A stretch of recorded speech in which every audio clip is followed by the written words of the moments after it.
Hello, everyone. Welcome to this webinar. In a minute, we will be starting. Please be reminded that this webinar has interpretation in 7 languages, in French, Spanish, Portuguese, Arabic, Russian, Chinese, and Bahasa Indonesia. You will find the icon of interpretation at the bottom. So please make sure you select the language you prefer. And for Bahasa Indonesian, please select Korean. For Bahasa Indonesia, please select Korean. You have access to a Q&A chatbot. If you have questions throughout the webinar, please type your questions there. And now I will hand over to Cornelius Williams, Associate Director, Child Protection, Unicef. Cornelius, over to you.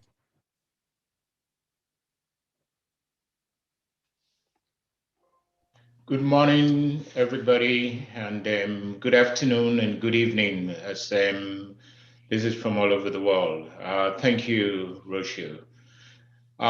It's an honor to welcome this global event together to end violence, and it's about the evidence and solution to eliminate sexual exploitation and abuse. This is an affiliate event to the End Violence Solution Summit series.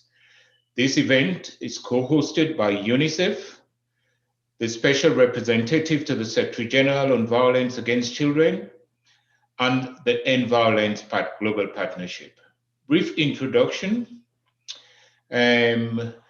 The agenda we have for you today is an opening remarks by Dr. Howard Taylor. I'll introduce him soon. He's the Executive Director of the Global Partnership to End Violence Against Children. We'll then move on to the evidence review and research, which will be presented by Professor Radford. I'll introduce her to you as well. We will then move on to the panel, which with representatives from key governments and global experts. We'll spend 40 minutes on that.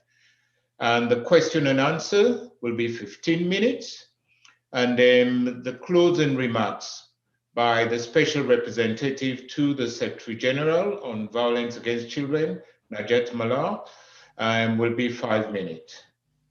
Let me introduce my co-host to you, which I'm sure if you have been following our work on violence globally, you may know already, right? And there they are on the screen, right? I'll start with Dr. Howard Taylor.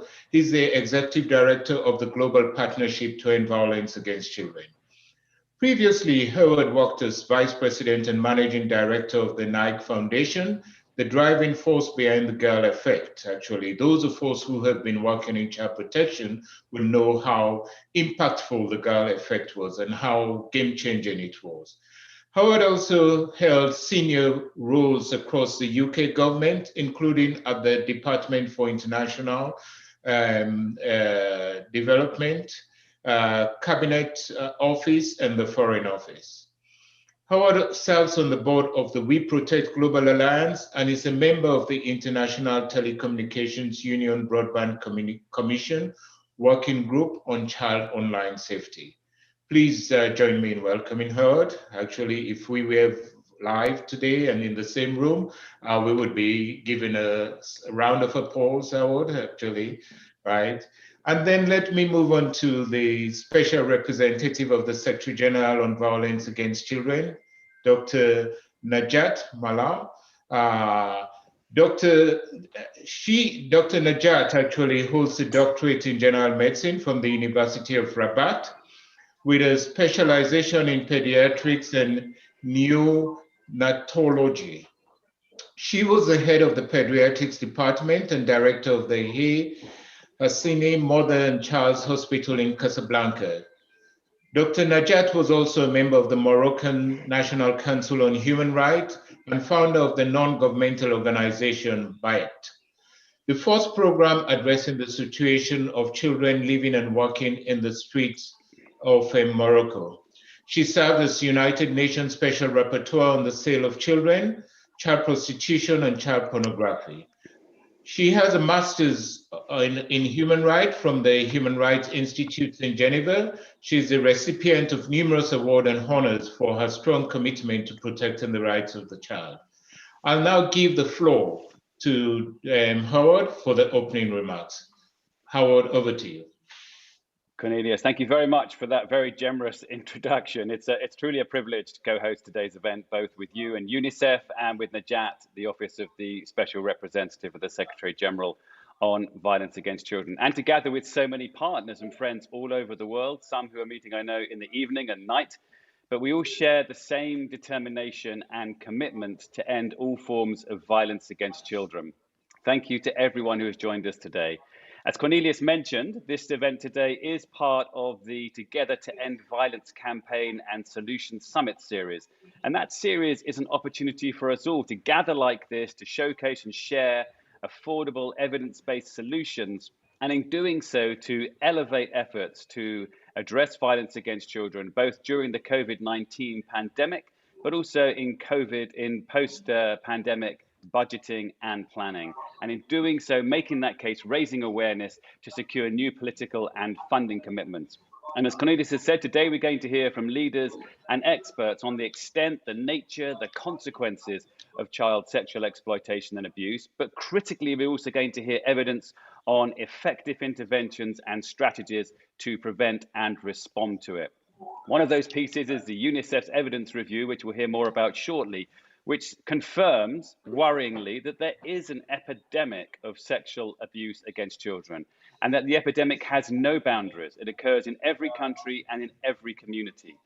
Approximately 1 in 8 of the world's children are sexually abused before the age of 18. And that's only the tip of the iceberg. Many victims of sexual violence, including millions of boys and girls, often don't tell anyone. This epidemic of abuse, of sexual abuse of children, is of course now being further enabled by digital technologies. We know the internet provides many opportunities for education, innovation, entertainment, business growth, social connectivity, and never more so during the COVID-19 pandemic. But it also enables those who want to harm children, because it's also made it much easier for them, easier to produce, to access, to share child sexual abuse material, to find like-minded offenders, and to reduce their risk of detection. And in 2019, the National Center for Missing and Exploited Children had nearly 70 million images and videos of child sexual abuse material reported. 70 million images and videos of abuse reported. And of course, even more worryingly, COVID-19 has further increased the risk to children of violence, exploitation, and abuse. And it's been estimated that as many as 85 million more girls and boys may be exposed to violence because of the pandemic. And COVID-19 has placed new pressures both on national budgets, domestic budgets, but also on international donors, which jeopardizes already limited investments to end violence against children, as we know from the Counting Pennies report, and the progress made in ending violence against children, including sexual exploitation and abuse, in recent years. Preventing and responding to this epidemic of child sexual exploitation and abuse isn't just the right thing to do, it's a smart investment to make, and it's possible. Evidence-based solutions exist, and we'll hear more about them today. And those evidence-based solutions are vital in raising awareness and pursuing an agenda for action to end child sexual exploitation and abuse. Let me offer just a few thoughts on what such an agenda for action should include. This is not comprehensive, it's just 5 particular thoughts. First of all, we must raise awareness of the problem and of the solutions. Ignorance cannot be an excuse for inaction.